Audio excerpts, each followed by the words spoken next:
Hello everyone, welcome to Fundas Digital Marketing YouTube channel. Facebook ads full কোর্সের আজকের ভিডিওতে আমরা জানবো আমরা যেই ফেসবুকে অ্যাডস রান করার জন্য আমরা যে টার্গেটিংগুলো করে থাকি, তো এই টার্গেটিং করার জন্য আমরা যেই সকল অডিয়েন্সদেরকে টার্গেট করি, তো এই সকল অডিয়েন্সের ডেটা পয়েন্ট আসলে ফেসবুক কোথা থেকে কালেক্ট করে।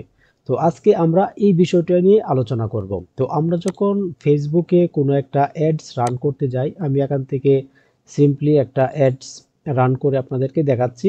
তো আমরা যখন ফেসবুকে একটা অ্যাডস রান করি, আমরা কিন্তু একজন ইউজারকে অনেকভাবে আমরা টার্গেটিং করতে পারি। যেমন আমি যদি অ্যাড সেটে চলে যাই, তো আমি যদি অ্যাড সেটে চলে আসি, আমরা একটু অপেক্ষা করি।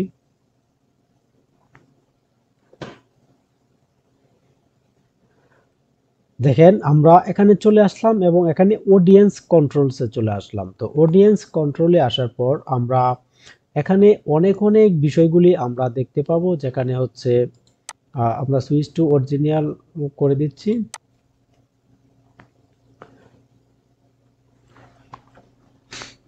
তো এর ফলে আমরা এখানে দেখতে পাবো, দেখেন এখানে অনেক অপশন আমরা দেখতে পারবো, যেটা হচ্ছে অডিয়েন্সকে টার্গেটিং করার জন্য আমরা যাদেরকে অ্যাড দেখাতে চাচ্ছি। এখানে আমরা এজ করতে পারি, জেন্ডার করতে পারি, ডিটেল টার্গেটিং করতে পারি, ডেমোগ্রাফিক, ইন্টারেস্ট, বিহেভিয়ার এবং ল্যাঙ্গুয়েজের মাধ্যমে আমরা করতে পারি।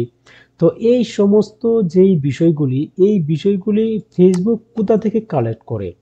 তো এই ডাটা কালেক্ট করার জন্য তিনটা মেইন পয়েন্ট হচ্ছে অ্যাডভার্টাইজার, ইউজার প্রোফাইল এবং ফেসবুক এলিমেন্টস।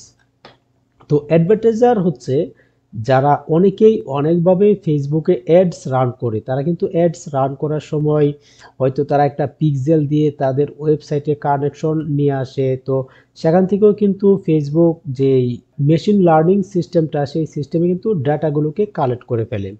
তো অ্যাডভার্টাইজাররা যখন বিভিন্নভাবে অ্যাডস রান করে টার্গেটিং করার পর তারা তাদের ওয়েবসাইটে অডিয়েন্স বেজে, তারপর ওইখান থেকে কিন্তু সেমভাবে ডাটা কালেক্ট করে পরে ফেসবুক। আর এরপর আমরা যে অপশনটা দেখতে পাচ্ছি ইউজার প্রোফাইল। তো আমরা যখন আমরা ফেসবুকে আসি, ফেসবুকে আসার পর কিন্তু আমরা একটা প্রোফাইল আমাদের ওপেন করতে হয়, যেটা হচ্ছে ফেসবুকে আসার জন্য। তো আমরা যখন ফেসবুকে একটা প্রোফাইল ওপেন করি, তো ওপেন করার ফলে কিন্তু আমরা এখানে অনেকগুলো তথ্য আমাদেরকে দিতে হয়। তো অনেকগুলো তথ্য দেওয়ার ফলে আমরা যে তথ্যগুলো ওখানে আমরা দিয়ে রাখি, সেই তথ্যগুলো কিন্তু ফেসবুক ডাটা পয়েন্টে জমা করে রাখে। তো এই সমস্ত বিষয়গুলি কিন্তু পরবর্তীতে যারা অ্যাডভার্টাইজার, যারা অ্যাড রান করে, তাদের অ্যাডটা কিন্তু স্পেসিফিকভাবে এই সমস্ত লোকদেরকে সে দেখাতে পারে। যেমন আমি যদি একটা প্রোফাইল ক্রিয়েট করি, এখানে আমি কত বছর, এই বয়সটা কিন্তু সিলেক্ট করে দিতে পারি এবং আমরা কোন জেন্ডার এটা সিলেক্ট করে দিতে হয়। এটি হচ্ছে একটা বেসিক একটা প্রোফাইল সেটআপ আর কি। তো বেসিক যেই প্রোফাইল সেটআপটা, এটার মাধ্যমে কিন্তু বাধ্যতামূলক আমাদেরকে অনেক কিছু তথ্য দিতে হয়। তো এই তথ্যগুলি ফেসবুক ডাটা পয়েন্টে জমা করে রাখে এবং যখন কোনো অ্যাডভার্টাইজার অ্যাড রান করে, তো এগুলি কিন্তু ফেসবুক কাজে লাগায়।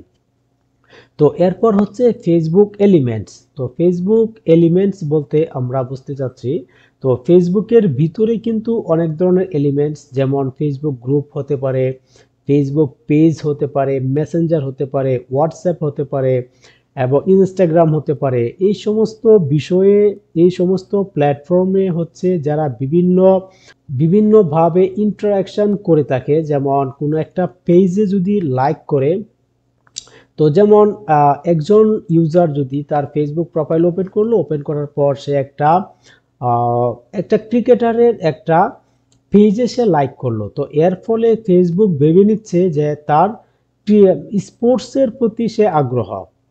তো সেম ভাবে একজন ইউজার যদি এভাবে লাইক এবং কমেন্ট করে, এর ফলেও কিন্তু ফেসবুক এই ডাটাগুলোকে কালেক্ট করে রাখে, ইন্টারেস্টের পারপাসে কিন্তু এগুলি ডাটা কালেক্ট করে রাখে। আর এই যে ইন্টারেস্ট পারপাসটা, সেটাই কিন্তু এখানে তারা অ্যাডস রান করার ক্ষেত্রে কিন্তু তারা ব্যবহার করে।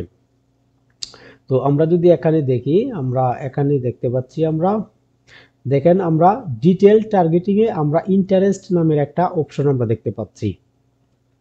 তো এবং ফেসবুকে আমরা আসার পর আমরা যেই সমস্ত কার্যক্রমগুলি করে থাকি এই সম্পূর্ণ বিষয়গুলি কিন্তু ফেসবুক ট্র্যাক করে এবং ট্র্যাক করে সে ডাটা পয়েন্টে জমা করে রাখে। আর এই সমস্ত সবগুলি বিষয় সে একজন অ্যাডভার্টাইজার যখন অ্যাড রান করে, তো সে কি সে এইভাবে একজন স্পেসিফিক ইউজারের কাছে তার অ্যাডটা সে ডেলিভার করতে পারে।